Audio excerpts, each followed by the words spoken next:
আমি তো এই ভাইরাল হয়ে কোটিপতি হয়ে যাবো না। এই ছাত্র নিয়ে যাও, ছাত্রই তোমার গায়ে হাত তোলে। আমিও এই সমাজের একজন লোক, আল্লাহ আমাকেও পাঠাইছে, আপনাদেরও পাঠাইছে। এটা আমার মতো কোটি শ্রমিকের মনের কথা। স্ত্রী সন্তান ছাড়া আমার পাশে আমাকে দেখার মতো কেউ নাই। ২০ বছর ধরে শিক্ষার্থীদের হাত ভাড়া নিয়ে যাচ্ছি এবং এই বাসে নিজের কাঁধে করে পার করছি, এমনটা বলেছেন এবং নিজের মন থেকে ক্ষোভ জানিয়েছেন যে তারা আমাদের জন্য কি করছে প্রতিষ্ঠিত হবার পর। এবং এই বক্তব্যে পুরো দেশের নজর কেড়েছেন তিনি হচ্ছেন মনির হোসেন, বলাকা সার্ভিস এই বাসের তিনি একজন বাস চালক। আমার সঙ্গে রয়েছেন তিনি, আমরা কথা বলবো তার সঙ্গে এবং জানবো তার পরিচয় সম্পর্কে বিস্তারিত। মনির ভাই কেমন আছেন? জি আসসালামু আলাইকুম, ভালো আছি। এই যে ভাইরাল হলেন, আসলেই কি ভাইরাল হওয়ার ইচ্ছে ছিল নাকি এটা কোন জায়গা থেকে আপনি বললেন? ভাইরাল হব বা ভাইরাল হওয়ার মতো কথা আমি বলি নাই। হাজারো মানুষ দেখবে এটাও আমি কোনোদিন ভাবি নাই। আমি ভাবছি হয়তো পথ চলার পথে কোনো সাংবাদিক হয়তো আমার মনের কোনো কথা জিজ্ঞাসা করছে, আমার মনের কথাটুকু বললাম। এটা আমার মতো কোটি শ্রমিকের মনের কথা, মনের ব্যথা। লোডশেডিং কিংবা ঘরের বাইরের তীব্র গরমে ওয়ালটন রিচার্জেবল ফ্যান থাকলে থাকবে শুধু বাতাস আর বাতাস। আমি তো এই ভাইরাল হয়ে কোটিপতি হয়ে যাবো না। আর আমি এমন কোনো পরিচিত মুখও না যে আমি ভাইরাল হয়ে গেলে আমার এইটাও ও উপরে উঠবে, এইটা ডাউনে যাবে। আমি সাধারণ একজন ড্রাইভার, আমি ড্রাইভার পরিচয়ে থাকতে চাই। বেশিরভাগ মানুষই আপনার কথার সমর্থন করছেন, যদিও দুই একজনের সমালোচনা কিংবা দেশের আইন এটা মানতে হবে এমনটা বলছেন। তো এই অনুভূতিটা কেমন, এই যে কোটি কোটি মানুষ একসঙ্গে আপনাকে চিনলেন বা দেখলেন? ওই হিসাবে বিভ্রান্ত না যে আমাকে কেউ খারাপ বলছে, আমাকে কেউ ভালো বলছে। অনেকগুলো কমেন্ট নিজেই পড়ছি, পড়ে কমেন্টের ভিতরে দেখছি যে ভাই এইভাবে আপনাদের প্রতি ভাবা হয় নাই, দুঃখিত, সরি, ভালো থাকেন। আসলে আপনার কথাটা আরো আগে থেকে অনুভব করা দরকার ছিল। হাজারো শিক্ষার্থী কমেন্ট করছে, হাজারো এই সমাজের প্রতিষ্ঠিত লোক কমেন্ট করছে। আমি খুশি আমার এই কথাটুকু সমাজের সব শ্রেণীর পেশাদার মানুষ, সব শ্রেণীর বিত্তবান মানুষ তাদের মনে গাচ্ছে যে না, আসলেও আমরা শ্রমিকদের জন্য কিছু করা উচিত। আচ্ছা মনির ভাই, ঢাকায় কোথায় থাকেন এবং কোন গাড়ি চালান, কোন রুটে চলে? আমার বাসা হইল মানিকনগর, মেজান লেন। আমার দেশের বাড়ি কুমিল্লা সদর দক্ষিণ লালমাই। আমি বলাকা পরিবহন চালাই। আমার গাড়ি চলাচল করে সায়দাবাদ থেকে গাজীপুর। কত বছর ধরে এই বাস চালকের কাজটা করে যাচ্ছেন? আমি প্রায় 32 বছর যাবত এই পরিবহনে আছি। আমি হেল্পারই করছি, কন্ট্রাক্টরই করছি, তারপরে আমি ড্রাইভার হয়েছি। পরিবারে কে কে আছেন বা এখানে ঢাকায় কাদেরকে নিয়ে থাকা হয়? ঢাকাতে আমার 4 ছেলে, আমার ওয়াইফ। দেশে আব্বা আম্মা আছে। আমার আম্মা, প্রথম আম্মা মারা গেছে, দ্বিতীয় আম্মা আছে, আব্বা আছে, ছোট ভাই আছে। 4 জন ছেলে, তারা কিসে কিসে পড়েন বা কিভাবে পড়ালেখাটা চলছে এই কম টাকায়? পড়াশোনা তো করাইতে পারতেছি না। একজন ম্যাট্রিক পরীক্ষা দিছে, টাকার অভাবে কলেজে ভর্তি করতে পারি নাই। আমি অসুস্থ ছিলাম। তাই ঢাকা শহরে যে সংসারের অধিনায়ক, সে যদি অচল থাকে তার ফ্যামিলির চাকাও অচল থাকে। আমার বড় ছেলেটা পড়াশোনা বন্ধ হয়ে গেছে। বড় ছেলেটা আমার সাথে কাজ করে, মেজর ছেলেটা পড়াশোনা করে। আরও 2 ছেলে, ছোট ছেলে কিন্ডার গার্ডেনে পড়ে, ক্লাস 4-এ পড়ে। মেজর ছেলে ক্লাস 8-এ পড়ে। এই যে ভাইরাল হওয়ার পর ভাবি কি দেখেছেন এই ভিডিও বা তিনি কি বলছেন?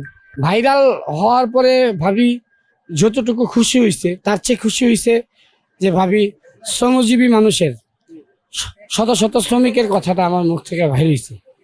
তার জন্য তুমি খুশি যে আসলেও আমি তোমার ওয়াইফ হিসাবে আমি অনেকবার চিন্তা করছি। সে আমাকে কালকেও বলছে যে অনেকবার চিন্তা করছি যে তোমরা অনেক মানুষকে নিয়ে চড়ো, অনেক মানুষকে এ প্রান্তে থেকে ও প্রান্তে নিয়ে যাও। আসলে এই মানুষগুলা সমাজে প্রতিষ্ঠিত হয়ে তোমাদের জন্য কি করলো? এই ছাত্র নিয়ে যাও, এই ছাত্র নিয়ে আসো, এই ছাত্রই তোমার গায়ে হাত তোলে বা তোমাকে বকা দেয়। আসলে এই পৃথিবীর মানুষ শুকরান করতে জানে না, কারো প্রতি অনুভূতি দেখাইতে জানে না। তবে তুমি কারো কাছে বিক্রি হও না।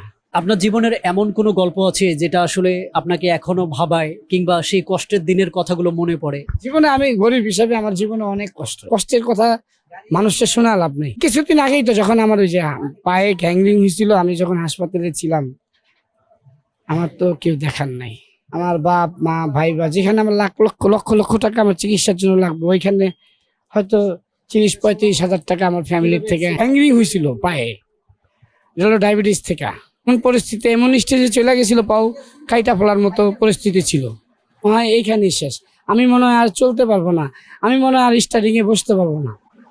আমার ওই টাইমটা খুব মানে নিজের কাছে খুব নিকৃষ্ট মানুষ মনে হয়েছে যে আমার পাশে আমার কেউ নাই, আমার স্ত্রী সন্তান ছাড়া আমার পাশে আমাকে দেখার মতো কেউ নাই। আর আমি যদি আজকে চলেই যাই, আমার এই ছেলে সন্তান কে দেখবে? এই যে আপনার বক্তব্যটা ভাইরাল হলো এবং এটা আপনি কিভাবে জানতে পারলেন? আপনি আসলে কিভাবে দেখলেন এই ভিডিওটা? এটিএন বাংলা আমার এই বক্তব্যটা নিছে, নেওয়ার পরে তখন তো আমি গাড়ি চালাচ্ছি, বাসায় যখন গেলাম আমার বন্ধু বান্ধব, এলাকাবাসী, ছোট ভাই, এলাকার বিভিন্ন লোকজন আমাকে স্বাগতম জানাইলো। ভাই তুমি ভালো বলছো, বা বন্ধু তুমি ভালো বলছো, বা বড় ভাই আপনি খুব ভালো বলছেন, মনের কথা বলছেন।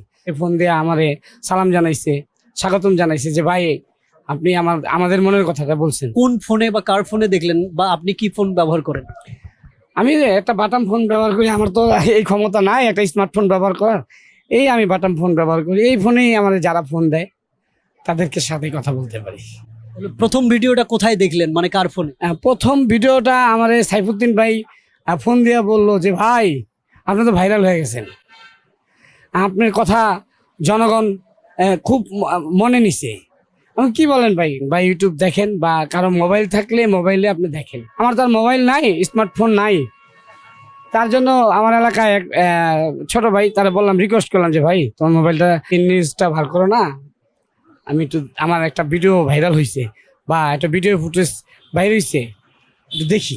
পরে দেখতে গিয়ে দেখলাম না, তখন আসলে যতটুকু অনুভূতি আমি পাইছি, যে যতটুকু আমার কাছে আনন্দ লাগছে, তার চেয়ে আনন্দ বিষয়টা হয়েছে যে এই দেশের শ্রমিকের কথা হাজারো মানুষ শুনছে এবং তাদের মনে লাগছে। আপনাদের সন্তান, আপনাদের ভাই, আপনাদের ভাতিজা, আপনাদেরই ছেলে, আমার প্রতি আপনারা অবহেলা করেন না। আমার ব্যবহারে যদি অসন্তুষ্ট হন আমাকে ক্ষমা করবেন এবং আমার প্রতি সহানুভূতিশীল হন। আমিও এই সমাজের একজন লোক, এই পৃথিবীর একজন মানুষ, আল্লাহ আমাকেও পাঠাইছে, আপনাদেরও পাঠাইছে।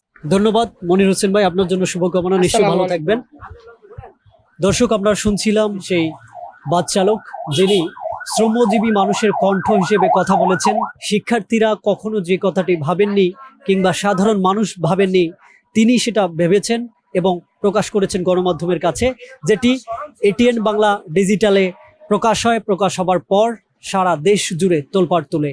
তার একটাই বার্তা, শ্রমজীবীর কণ্ঠ হিসেবে তিনি কাজ করেছেন, এমনটাই বলছেন, এবং তিনি চাচ্ছেন একটু সম্মান, একটু ভালোবাসা, একটু সহানুভূতি।